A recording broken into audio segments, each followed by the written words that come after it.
Assalamualaikum warahmatullahi wabarakatuh. Waalaikumsalam warahmatullahi wabarakatuh. Alhamdulillah wassalatu wassalamu ala Rasulillah wa ala alihi wa ashabihi wa man wala la hawla wa la quwata illa billah. Amma ba'du, subhanaka la ilma lana illa ma 'allamtana innaka antal alimul hakim. Allahumma anfa'na bima 'allamtana wa 'allimna ma yanfa'una warzuqna ilman yanfa'una. Allahumma la sahla illa ma ja'altahu sahla wa anta taj'alul hazana idza syi'ta sahla waj'alhu lana ya rabbana kulla syai'in sahlan muyassaran. Allahumma inna na'udzubika min ilmin la yanfa' wa min qalbin la yakhsha wa min da'watin la yustajabu laha. Rabbi shrah li sadri wa yassir li amri wahlul 'uqdatam min lisani yafqahu qawli. Amin ya rabbal alamin. Baik.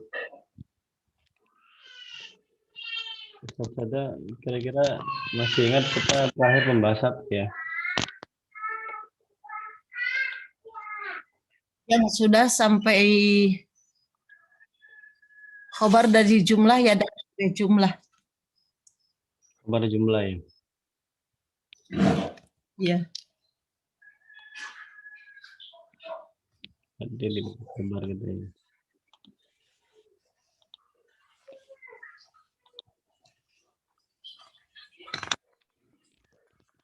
Naibul fa'il berarti sudah. Khobar jumlah.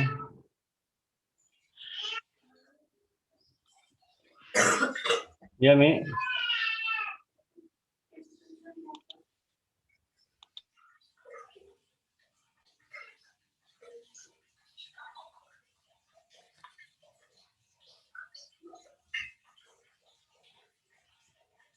Sudah khobar jar majrur Ustaz. Dan jorof.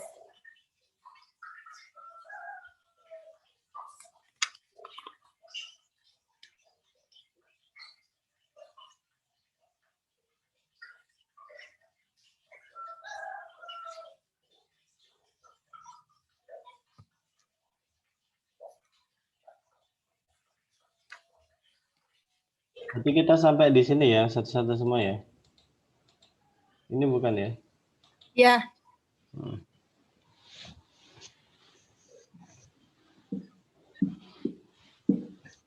Iya. Maksudnya ini sudah kan? Sudah. Ya. Baru contohnya sampai yang contoh jar majrur sama mudaf sama apa? Sama zorof ya. Iya. Ya, bismillahirrahmanirrahim. Qala al-mu'allifu rahimahullah fi qawlihi fadh-dharfu zaidun 'indaka was-safaru ghadan wa qawluhu ta'ala war-rakbu asfala minkum wal jaru wal majrur nahwu zaidun fid dar wa qawluhu ta'ala walhamdulillah. Nah, maka kalau kemarin kita sudah belajar bahwasanya yang namanya khobar itu satu sada boleh direpresentasikan dalam bentuk mufrad atau ghairul mufrad. Jadi pembahasannya itu khobar itu apakah boleh berbentuk mufrad ataukah ghairul mufrad. Mufrad di sini bukan mufrad dalam arti tunggal ya, tapi mufrad di sini berupa satu kata gitu. Contohnya misalnya al-ustadzu mahirun gitu. Atau al-ustadzatu mahiratun gitu. Artinya direpresentasikan dengan satu kata. Maksudnya mufrad di sini itu adalah lawan dari jumlah. Kenapa? Karena boleh juga mengobarkan sesuatu ya dengan jumlah, baik itu jumlah ismiyah ataupun jumlah fi'liyah. Dan yang kita bahas sekarang itu adalah bolehkah mengabarkan sesuatu dengan syibhul jumlah, baik dengan dzaraf maupun jar majrur. Ya, sudah kita bahas pada pekan-pekan sebelumnya ya bahwasanya boleh ya khobar itu berbentuk dzaraf. Gitu. Contohnya Zaidun indaka gitu. Atau jar majrur yaitu walhamdulillah atau Zaidun fiddar gitu. Wa yata'allaqu adh-dharfu wal jar wal majrur idza waqa'a khabaran bi mahdzufin ya wujuban taqdiruhu kainun au mustaqir. Nah, sekarang pembahasannya adalah bagaimana sebetulnya cara mengi'rab dzaraf dan jar majrur tersebut. Nah, yang menjadi masalah adalah bagaimana cara mengi'rabnya. Gitu.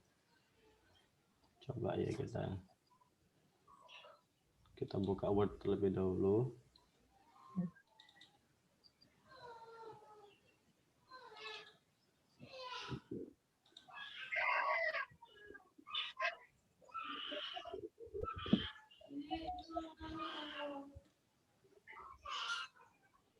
Ya.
Baik, sebagaimana yang saudara bisa lihat di layar, ya, kita akan coba i'rab ya.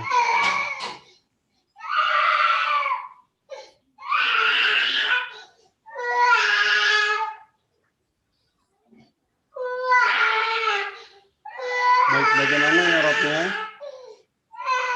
Yang pertama adalah as-safaru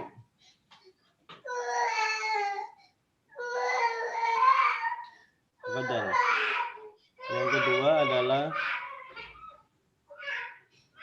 ar-rajulu misalnya fiddari.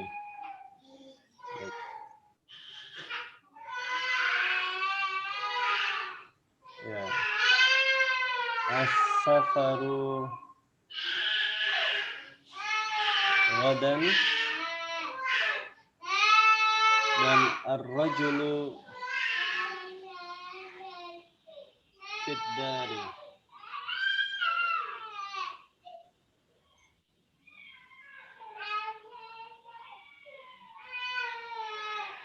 Baik. Nah, i'rabnya bagaimana? I'rabnya ini bagaimana Ustaz? I'rabnya adalah as-safaru misalnya as-safaru.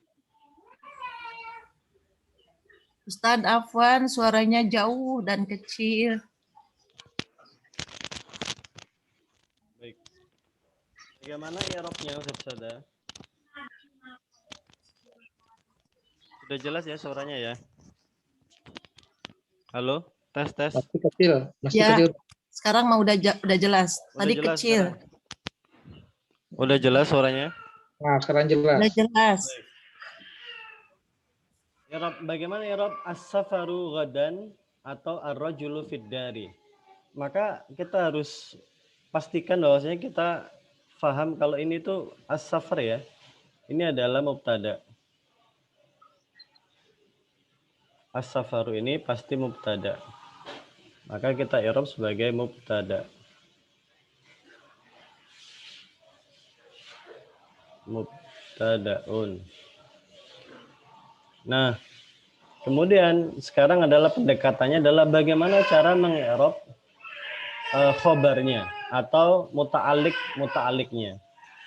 Nah, ada dua pendekatan Ustaz. Nah, tapi yang kita gunakan adalah pendekatan yang masyhur, yaitu gini, ghadan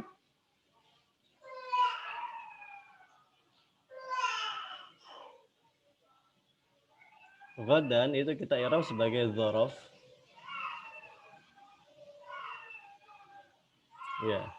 Ini adalah dzarfu zaman mansub. Ya.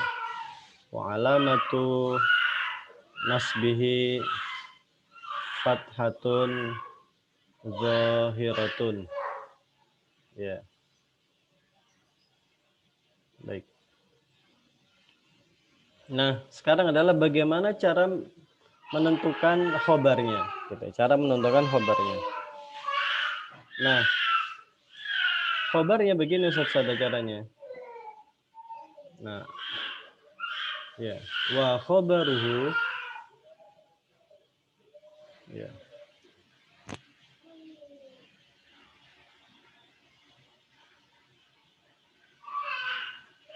Atau ini wadzarfu, ya, wadzarfu mutta'alliqun bi khabarin mahdzufin taqdiruhu kainun au mawjudun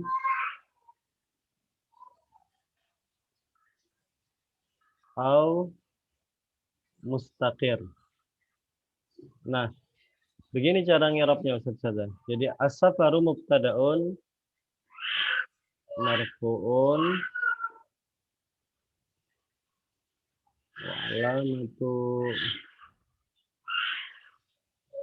raf'ihi dhammatun zahiratun fi akhirih.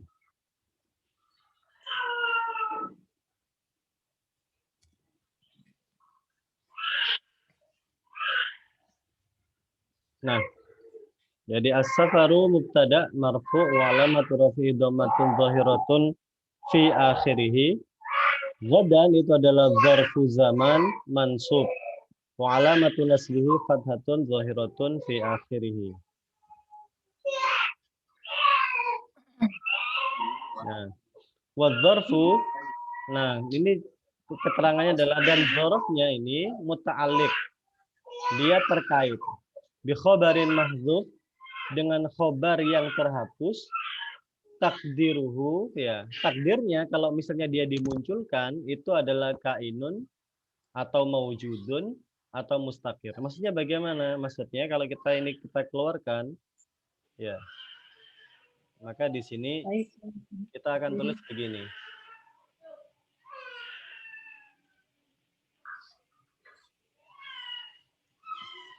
Ya.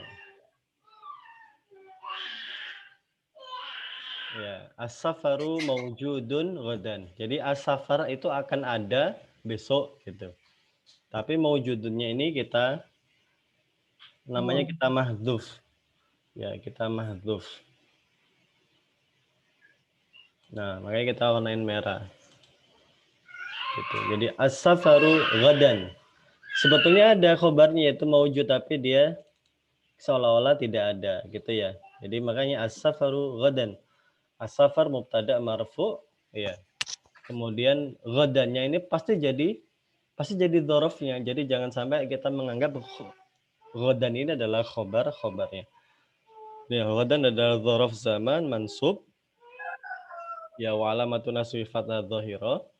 Kemudian dzarafnya ini muta'alliq. Nah, kita harus kasih keterangan dzarafnya ini terikat dengan khobar yang yang tidak tertulis atau terhapus. Takdirnya itu kainun, maujudun atau mustaqir. Ini sama-sama artinya sama-sama ada gitu ya. Kainun ada, maujud ada, mustaqir juga ada. Kalau yang contoh pertama mungkin kurang begitu jelas ya. Kalau ini mungkin lebih jelas. Ar-rajulu fid dari. Ya, ada laki-laki di dalam rumah gitu ya. Ini kalau kita bongkar, ini juga ada maujudunnya. Nah, jadi ar-rajulu maujudun ya fit dari. Jadi ar-rajulu maujudun fit dar. Nah, ar-rajulu ini i'rabnya apa? Tentu mubtada, Ustaz. Mubtadaun marfuun wa alamatu raf'ihi dhammatun zahiratun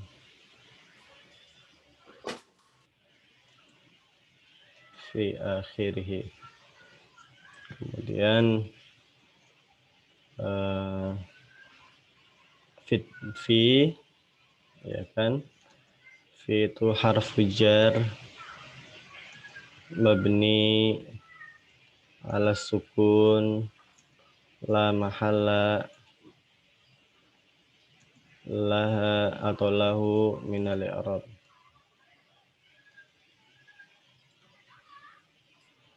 Ad-dar itu majrurun bi fi wa alamatu jarrihi kasratun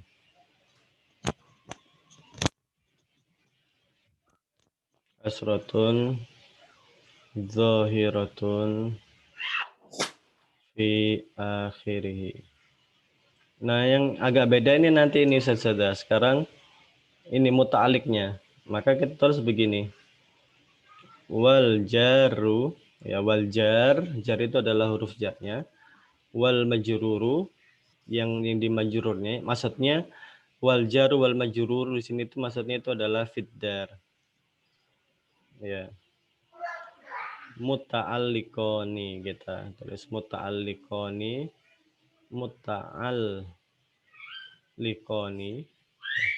keduanya itu muta'alliqoni ya fi dan dar, makanya kita tulis dua muta'alliqoni ya bi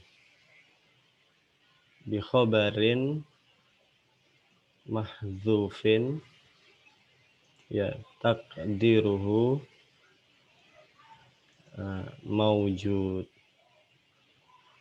Nah, jadi wal jar wal majrur, huruf jarnya dengan majrurnya yaitu fiddar muta'alliqon. Dia itu nyantol ke siapa? Nyantol ke khobar yang terhapus, yang tidak terlihat. Takdirnya adalah maujud. Nah, di sini nih.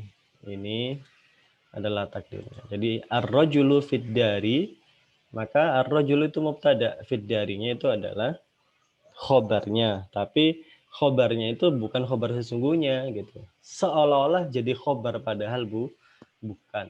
Nah, itu adalah maksud dari perkataan musannif di sini ya. Wa yata'allaqu nih, wa yata'allaqu dzarfu wal jaru wal majrur idza waqa'a khabaran bi mahdzufin wujuban. Nah, gitu. Jadi bagaimana seandainya jika khobarnya itu khobaron bimahdzufin wujuban. Jadi khobarnya itu mahdzuf wujuban. Takdiruhu kainun atau mustakir atau maujud. Nah, itu saja ya. Wala yukhbaru, kita lanjutkan, wala yukhbaru bidzarfiz zaman anidzat. Fala yuqal Zaidun al-yaum. Jadi tidak boleh mengabarkan dengan dzaraf zaman tentang zat, ya, tentang manusia. Kayak gini, Zaidun al-yaum. Jadi nggak nyambung. Jadi secara bentuk susunan kata nggak masuk akal.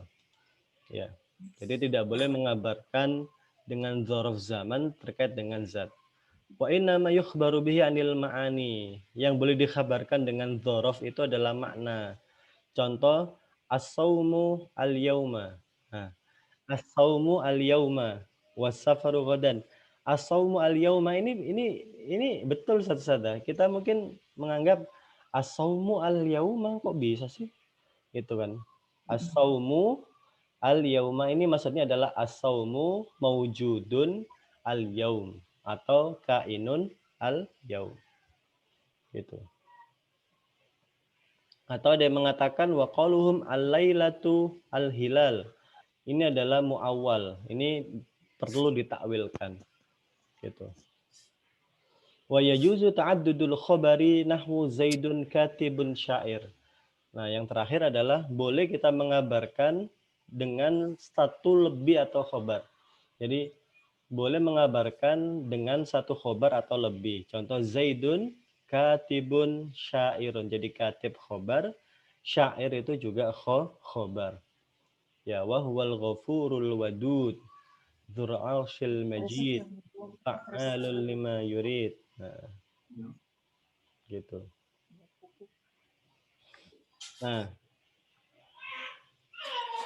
Nah, sampai di situ sudah ada yang ditanyakan terlebih dahulu. Ada Ustadz. Nggak ada ya? Baik. Ada. Oh, ada, silakan. Tadi ada kata musharraf itu ada istilah mahdhufun wujuban tadi ya kalau nggak salah ya. Iya. Apakah maksudnya seperti apa maksudnya itu? Apakah yang harus terhapus gitu? Atau ada juga istilahnya jaizan gitu, boleh gitu atau gimana? Itu satu. Terus kedua, tadi kan artinya sama ya antara kainun, mustakirun, maujudun kan sama artinya ya. Iya. Apakah ada ininya perbedaan kapan pakai kata-kata itu? Walaupun sama artinya. Lebih tepatnya gitu. Iya. Contoh-contoh. Baik. Saya mau menjawab pertanyaan yang kedua terlebih dahulu ya. Sebetulnya kainun dan mustakir ini sepanjang saya belajar itu ya, teman-teman kurang familiar dengan istilah kainun atau mustakir. Mereka lebih familiar dengan kata maujudun gitu. Maka sebetulnya kapan penggunaan kainun atau mustakir itu tidak ada bedanya Ustadz, karena kainun atau mustakir itu hampir sama artinya. Gitu. Pun demikian kapan kita menggunakan maujud gitu ya. Itu juga sebetulnya tidak ada waktu khusus atau kapan gitu ya. Karena pendekatannya pendekatannya itu justru bukan pada kapan menggunakan kainun, mustakir atau maujud, tapi justru pendekatannya terbalik gitu ya. Pendekatannya adalah apa sebetulnya takdirnya gitu ya. Kalau ulama nahwu itu mencari kira-kira kalau ini harus tersembunyi ya atau harus mahdzuf ya, itu takdirnya itu apa gitu. Takdirnya itu akhirnya mereka mentakwilkannya takdirnya ya yang paling standar ya, yang paling standar, yang paling basic itu ya pasti kainun atau mustakirun atau maujud gitu. Nah, sekarang kapankah khobar ini mahdzuf wujuban? Nah, khobar ini kapankah mahdzuf wujuban? Nah, sebetulnya untuk penggunaan kapankah gitu ya. Ya. Khobar ini mahdzuf wujuban itu pasti terkait dengan dzorof dan jar majrurnya. Jadi kapankah dzorof atau jar majrur ini ya membutuhkan khobar yang mahdzuf? Nah, sebetulnya diserahkan kepada dzorof dan jar majrurnya itu sendiri gitu. Contohnya begini. Walhamdulillah gitu ya. Contoh kemudian Zaidun fiddar, Zaidun indaka, wassafaru ghadan. Ini secara pembawaan makna itu cukup gitu ya. Tanpa harus menyebutkan khobarnya. Sehingga makanya khobarnya itu di mahdzuf gitu. Dalam bahasa Arab itu seolah-olah mengucapkan khobar ya dengan adanya situasi yang sudah disebutkan dan terwakili oleh dzorof dan jar majrur itu kayak mubazir. Ya, jadi saya ulangi, menyebutkan khobar sedangkan sudah ada dzorof atau jar majrur ya yang menggantikannya itu bentuk kemubaziran gitu ya. Gitu. Sedangkan kita dilarang berbuat mubazir gitu. Contohnya tadi Zaidun fiddar gitu. Zaidun fiddar. Ya Zaid ada di rumah gitu. Maka sebetulnya Zaidun fiddar ya itu sudah pas banget gitu ya. Sudah pas banget, sudah mewakili banget. Artinya apa? Zaid ya pasti ada di dalam rumah gitu. Tapi adanya nggak perlu disebut ya, yang disebutkan adalah Zaid di rumah. Tapi secara makna pasti ada gitu. Pasti ada, maksudnya ada di sini itu pasti maujudun kainun mustaqirrun gitu. Jadi memang pendekatannya lebih ke arah sana Ustaz. Wallahu alam ya. Baik Ustaz, syukron. Syukron.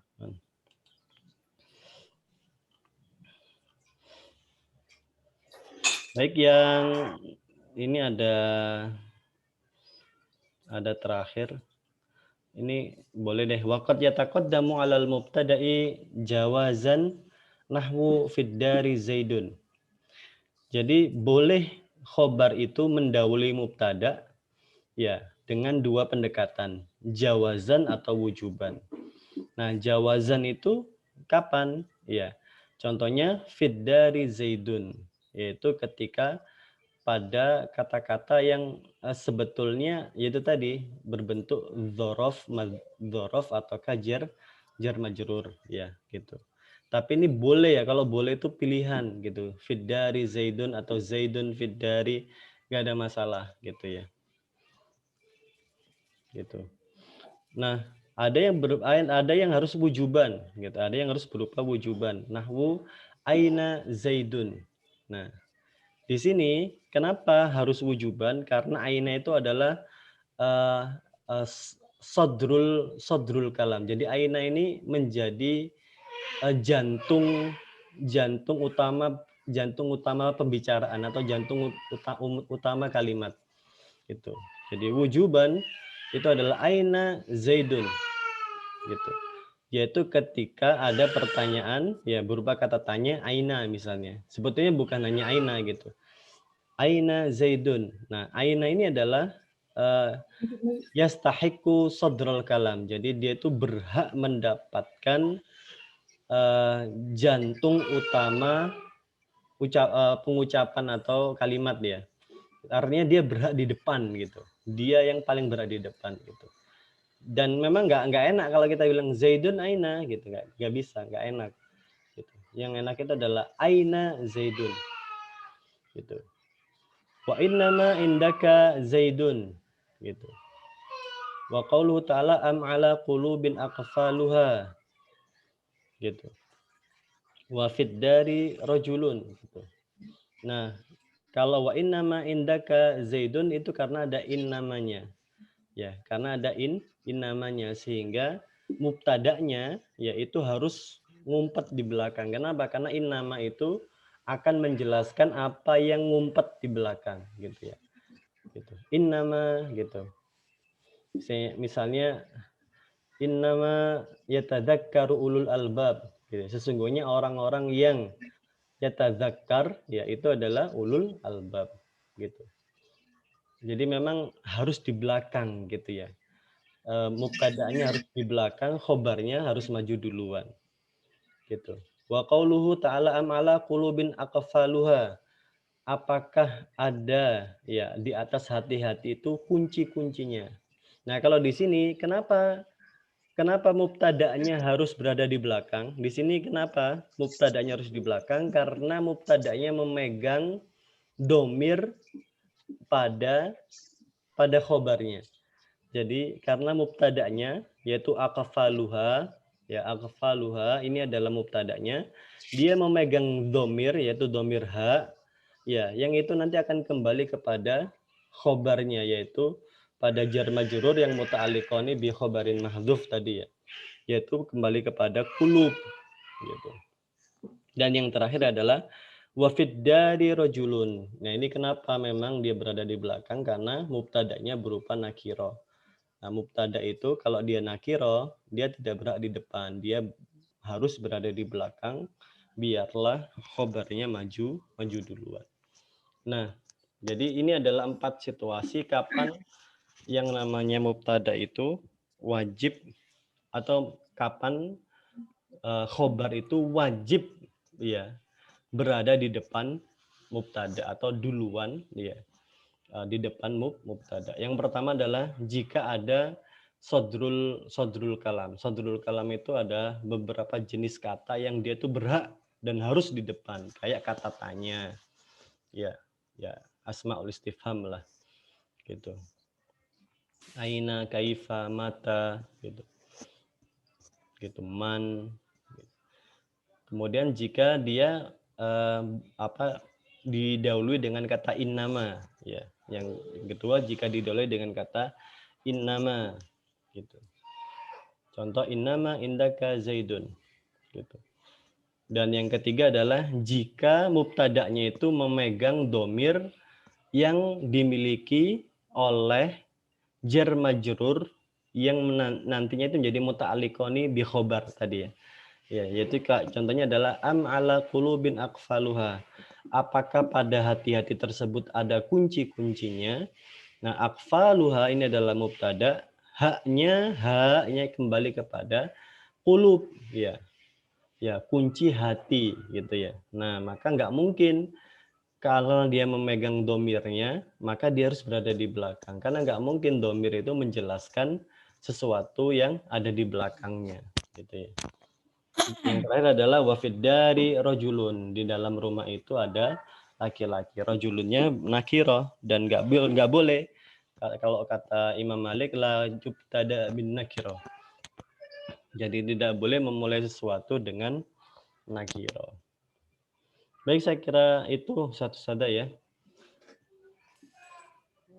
Mohon maaf kalau waktunya terbatas banget. Dan mohon maaf tadi sedikit terlambat karena ada satu dan lain hal. Gitu.